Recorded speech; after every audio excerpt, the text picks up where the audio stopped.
Hello and welcome मेरे प्यारे बच्चों, स्वागत है आप सभी का एक बार फिर से मेरे यूट्यूब चैनल पे बायोलॉजी विद नेहा वैद में। First of all I really hope आपने फाइनली बायोलॉजी चूज कर ली है, सो कांग्रेचुलेशंस ऑन दैट। यस, तो सभी ये वीडियो है सभी मेरे 11th वाले स्टूडेंट्स के लिए, मेरे 12th वाले स्टूडेंट्स के लिए, all NEET appearing student of course. और जो 11th वाले स्टूडेंट्स उनको एक बात बता दूं, आपने नई नई बायोलॉजी ली है, जो मैं चैप्टर लेकर आई हूँ कितना इंपॉर्टेंट है। जैसे लाइफ में बेटा अच्छे फ्रेंड्स रखने से, अच्छे लोगों को आसपास रखने से लाइफ में बहुत ही खुशी रहती है, सब कुछ क्लियर हो जाता है। बिल्कुल वैसे ही बेटा अगर आप शुरू कर रहे हैं biology, so this is the base chapter, the chapter is called what we call cell. So ये पढ़ने से हमारे सारे कॉन्सेप्ट्स बेसिक्स क्लियर हो जाते हैं। So let's get started. उससे पहले जल्दी से वीडियो को लाइक कर दीजिए, कमेंट करके बताइएगा कैसे लगा, सब्सक्राइब करना ना भूले, अपने दोस्तों के साथ शेयर करें। और चलिए हम शुरू करते हैं। जय माता दी। ओके, चैप्टर का नाम है बेटा सेल। देखिए, तो सबसे पहले हम क्या देख रहे हैं कि what is cell, of course, right. देखिए, सबसे पहले मुझे एक बात बताइए कि क्या बचपन में हम सभी कार्टून्स देखते थे? हाँ जी, अभी भी हम किसी बच्चे के साथ बैठते हैं तो हम थोड़ा देख लेते हैं कि अरे यार ये तो मेरा फेवरेट था। कमेंट सेक्शन में मुझे बताओ आपका फेवरेट कार्टून कौन सा था। ठीक है, मेरा मैं बता देती हूँ, मेरा तो था डोरेमोन, है ना, सबकी हेल्प करता था और स्पेशली नोबिता की, है ना। तो उसके पास कौन सी मशीन थी? उसकी एक डेस्क थी जिसके अंदर एक ड्रॉर खुलता था, उसके अंदर जंप मारते थे, बिल्कुल वही टाइम मशीन। तो टाइम मशीन में जाते ही आप पहुंच जाते हैं कहीं भी, है ना, बिल्कुल। तो वैसे ही हम जा रहे हैं 1665 में, क्योंकि वहां कौन थे? Robert Hooke. उन्होंने क्या डिस्कवर किया था? सेल डिस्कवर किया था। बेटा दुनिया में पहली बार सेल क्या कब डिस्कवर हुआ था? 1665, लेकिन वो एक डेड सेल था। लाइव सेल किसने डिस्कवर किया था? एंटोन वॉन ल्यूवेनहुक ने। ठीक है, और न्यूक्लियस किसने डिस्कवर किया था? Robert brown. तो कुछ साइंटिस्ट के नाम है जो अपने को ध्यान में रखने हैं। ओके, अब मुझे एक बात बताइए। देखिए बेटा, कोई भी इस दुनिया का ऑर्गेनिज्म हो, इस अर्थ पे कोई भी ऑर्गेनिज्म हो, एलिफेंट, एंट से लेकर एलिफेंट तक कोई भी ऑर्गेनिज्म हो, हम सभी की बॉडी किससे मिलकर बनी हुई है? सेल से मिलकर बनी हुई है। मुझे एक बात बताइए, कोई वॉल है, कोई दीवार है, कौन सी बेसिक यूनिट है जिसको जोड़ जोड़कर दीवार बनती है? Bricks, right. बिल्कुल वैसे ही कोई भी लिविंग ऑर्गेनिज्म हो, हम सबकी बेसिक यूनिट क्या है बेटा? हम सबकी बेसिक यूनिट है सेल, है ना। आप कहेंगे मैम हमारी बॉडी तो बहुत कॉम्प्लेक्स है ना, हमारे अंदर तो सेल ने मिलकर टिश्यू बना लिए हैं, टिश्यू ने मिलकर ऑर्गन, ऑर्गन्स ने मिलकर ऑर्गन सिस्टम बना लिए हैं। हाँ जी बिल्कुल बेटा, बट बेस लेवल पे जाके काम कौन कर रहा है? एक एक सेल काम करता है, तब मेरी पूरी बॉडी फंक्शनल एंड हेल्दी रहती है, राइट। हाँ जी, तो सेल क्या है? Cell is the structural and functional unit of life. Okay, on the basis of how many cells do you have, ठीक है, organisms can be further categorised into 2 parts, right. Okay, organisms हो सकते हैं unicellular, आपकी पूरी body में बेटा एक ही सेल है, जैसे कि कौन? जैसे कि अमीबा। अमीबा एनिमल्स का अम्मी और अब्बा, अमीबा। तो भाई ये सबसे सिंपलेस्ट एनिमल है जो अर्थ पे आया था, इसलिए मैंने उसको ऐसे याद कर रखा है। Okay, amoeba. अमीबा के बेटा पूरी सेल, पूरी बॉडी में एक ही सेल है, ये पूरा एक ही सेल सारे फंक्शन संभाल रहा है, यूनिसेलुलर ऑर्गेनिज्म है। मेरी बॉडी में ज्यादा है, हम हैं मल्टी सेल्यूलर। ठीक है, ओके।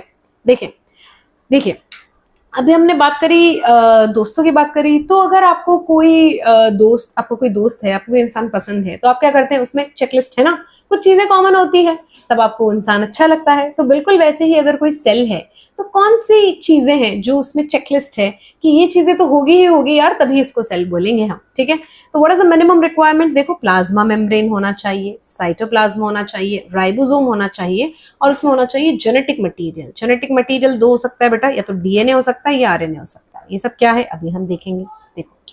देखो क्या होता है ना, जब भी कोई नई चीज आती है मार्केट में, जैसे कोई गैजेट आया नया, है ना, तो हम कितने क्यूरियोसिव हो जाते हैं कि यार कैसा होगा, क्या फंक्शंस होंगे, है ना, उसके अंदर क्या क्या फीचर्स होंगे। तो बिल्कुल वैसे ही जब सबसे पहले सेल डिस्कवर हुआ था, बहुत क्यूरियोसिटी थी, तो लोगों ने पूछा कि बताइए ये सेल होता क्या है। ठीक है, तो जो अभी हमने बोला ये सभी दिया गया था एक थ्योरी के फॉर्म में, गिवन बाय शील्डन एंड श्वान। उन्होंने दी थी सेल थ्योरी। तो लेट्स टेक अ लुक। देखिए, शील्डन क्या थे भाई? बॉटनिस्ट थे। उन्होंने देखा कि अरे सारे पौधे जो हैं, सारे प्लांट्स जो हैं, सेल से मिलके बने हुए हैं। वैसे शील्डन क्या थे? जूलॉजिस्ट थे। उन्होंने देखा कि अरे सारे एनिमल सेल से मिलके बने हुए हैं। तो उन्होंने बोला चलो इकट्ठा एक थ्योरी दे देते हैं। तो उन्होंने बोल दिया कि भाई हम दे रहे हैं सेल थ्योरी। सेल थ्योरी क्या कहती है बेटा? सेल थ्योरी कहती है सारे लिविंग ऑर्गेनिज्म सेल और उसके प्रोडक्ट से मिलके बने हुए हैं। जी बिल्कुल। अच्छा, अब लोगों ने पूछा कि एक बात बताओ यार, ये नए नए सेल कैसे आते हैं, है ना, बताइए नए नए सेल कैसे आते हैं। उनके पास कोई जवाब नहीं था। तो आया उनका दोस्त उनको बचाने, उन्होंने बोला मैं जवाब दूंगा। ठीक है, कौन थे? रुडोल्फ वर्चो। नाम याद रख लो बेटा, रुडोल्फ वर्चो। उन्होंने बोला कि अर्ज किया है ओमनी सेल्यूला ई सेल्यूला। ये क्या है? ये उन्होंने अपनी लैंग्वेज में बोला था बेटा।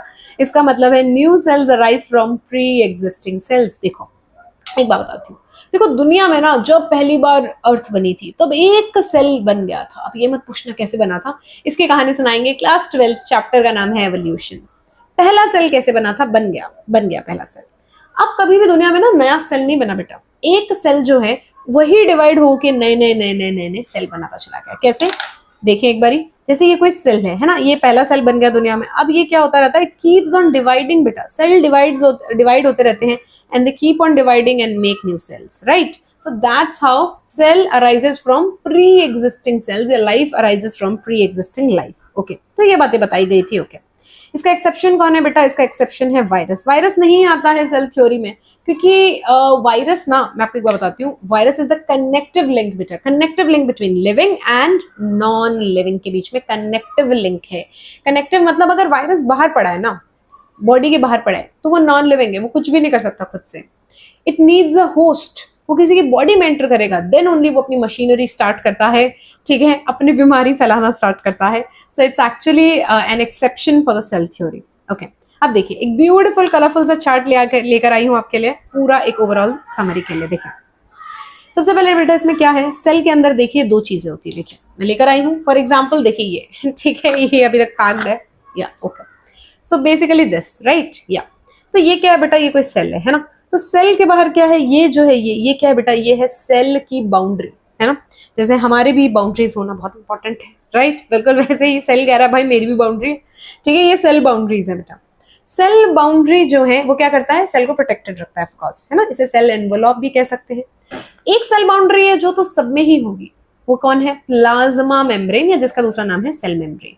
और जैसे प्लांट है, फंगस है, उसके अंदर एक और होती है, उसे हम बोलते हैं सेल वॉल। जैसे बैक्टीरिया है, बैक्टीरिया के अंदर तो तीन लेयर होती है, अभी हम देखेंगे, ठीक है। जो सबसे पहली वाली लेयर उसका नाम होता है ग्लाइकोकेलिक्स। तो ऐसे कुछ बाउंड्रीज होती हैं जिसे हम बोलते हैं सेल बाउंड्रीज। उसके अलावा बेटा इसके अंदर जो कुछ भी है उसे हम कहते हैं प्रोटोप्लाज्म, ठीक है। अब प्रोटोप्लाज्म के अंदर एक होगा न्यूक्लियस, एक होगा न्यूक्लियस जो सबको संभालेगा। उसके अलावा जो कुछ भी है उसे हम कहते हैं साइटोप्लाज्म। साइटोप्लाज्म में क्या होता है, ऐसे ऐसे पानी है, लिक्विड है ना, मैट्रिक्स जिसे कहते हैं। तो लिक्विड वाले पार्ट को बोलते हैं साइटोसोल, और उसके अंदर तैर रहे हैं बेटा, तैर रहे हैं, कौन तैर रहे हैं, सेल ऑर्गेनल्स। ये सेल ऑर्गेनल्स क्या होता है मैम, समझो कि तुम्हारा एग्जाम बहुत ही अच्छा हो गया मुझसे पढ़कर, और तुम कह रहे हो at the end of the session कि मैम हम तो आपको पार्टी देना चाहते हैं, है ना।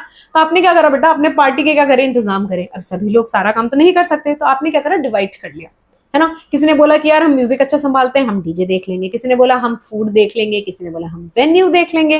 किसी ने बोला हम डेकोरेशन देख लेंगे, गेस्ट लिस्ट देख लेंगे। तो सब लोग अपना अपना काम अच्छे से करेंगे तो मस्त पार्टी हो जाएगी। बिल्कुल वैसे ही बेटा सेल के अंदर काम करता कौन है, ये छोटे छोटे सेल ऑर्गेनल्स, ठीक है। इनका नाम क्या क्या है, ठीक है, जैसे कि एंडोप्लाज्मिक रेटिकुलम है, माइटोकॉन्ड्रिया, नाम तो सुना होगा, है ना। तो इस तरह से बहुत सारे सेल ऑर्गेनल्स है। देखिए गोल्जी बॉडी है, लाइसोसोम है, वैक्यूल है, ये सब है। अब इनमें भी दो तरह के स्ट्रक्चर्स होते हैं बेटा, membrane bound and non membrane या मेम्ब्रेन लेस। मतलब कि सेल ऑर्गेनल्स की अगर खुद की मेम्ब्रेन है, बाहर एक की पर्सनल बाउंड्री है, तो उसे हम बोलते हैं वो मेम्ब्रेन बाउंड है, और अगर नहीं है तो मेम्ब्रेन लेस है। Very very important for NEET, ठीक है, याद रखना है अपने को। मेम्ब्रेन लेस पे बहुत क्वेश्चन आते हैं कि बताइए कौन कौन है जिसके अंदर मेम्ब्रेन नहीं होती। याद रखना है, एक है राइबोसोम, एक है सेंट्रियोल। अभी हम सब पढ़ेंगे, डोंट वरी। ओके, देखिए ये छोटा सा एक लेकर आ गई हूँ डेटा, ठीक है, एनसीईआरटी का डेटा है, वेरी इंपॉर्टेंट ऑफ कोर्स। ये दिखा रहा है कि कौन कौन अलग अलग साइजेस के होते हैं, शेप्स के होते हैं। ये शेप्स देखिए, सेल जो है हमेशा इसी टाइप का स्ट्रक्चर हो जरूरी नहीं है। On the basis of for example brain है, उसके सेल के शेप अलग होते हैं, किडनीज हैं उनके शेप अलग हैं, लंग्स के अंदर के सेल के शेप अलग हैं, तो अलग अलग शेप्स होती हैं। तो देखिए जैसे कि ये क्या है आप जानते हैं, ये है न्यूरॉन, है ना। ये है दुनिया का सबसे बड़ा सेल, ये कौन है, ऑस्ट्रिच का अंडा, ऑस्ट्रिच का एग। ये वायरस है, ये आरबीसी है। तो ये अलग अलग शेप्स हैं that you have to learn. Okay, अब देखिए बेटा प्रोकैरियोटिक सेल क्या है। दुनिया में दो तरह के सेल होते हैं। प्रोकैरियोटिक, प्रो मतलब प्रिमिटिव, पुराने जमाने के, ठीक है ना, आप समझ गए, पुराने जमाने के, जी बिल्कुल, ठीक है। तो पुराने जमाने के जो सेल हैं थोड़े थोड़े लेस फीचर वाले हैं, है ना, उसे हम क्या कहते हैं भाई, प्रोकैरियोटिक सेल। और एडवांस है उसे हम कहते हैं यूकैरियोटिक।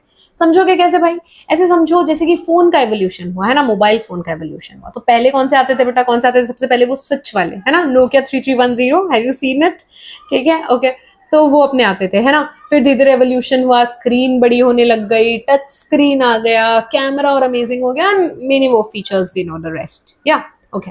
तो वैसे ही जो पुराने टाइप का सेल है उसे कहते हैं प्रोकैरियोटिक सेल। ये किसमें होता है मैम, आज भी मिलता है? यस बेटा, ये किस किस में मिलता है याद रखना है, बैक्टीरियाज में। एक तरह के बैक्टीरिया है, नाम है blue green algae, mycoplasma, pleuropneumonia like organism, इन सभी में आज भी प्रोकैरियोटिक सेल मिलता है।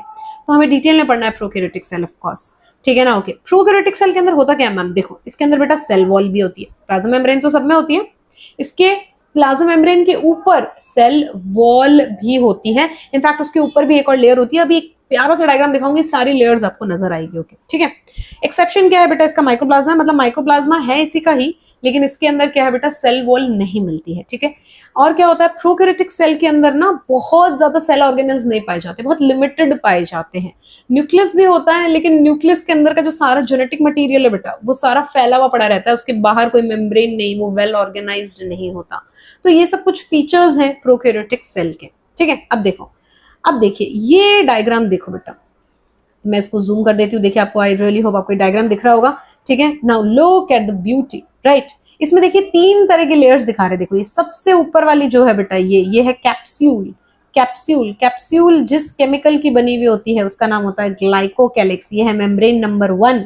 फिर कौन है बेटा, फिर है सेल वॉल, और थर्ड कौन है बेटा, प्लाज्मा मेम्ब्रेन। तो ये 3 लेयर दिखा रही हूँ, कौन है, एक बैक्टीरिया का जनरल डायग्राम है। तो 3-3 ऊपर बाउंड्रीज पाई जाती हैं, ठीक है। तो यही मैं आपको बताना चाहती थी, कुछ बेसिक्स हैं, हम स्टार्ट करेंगे इसके नेक्स्ट टॉपिक में। तब तक के लिए बाय बाय।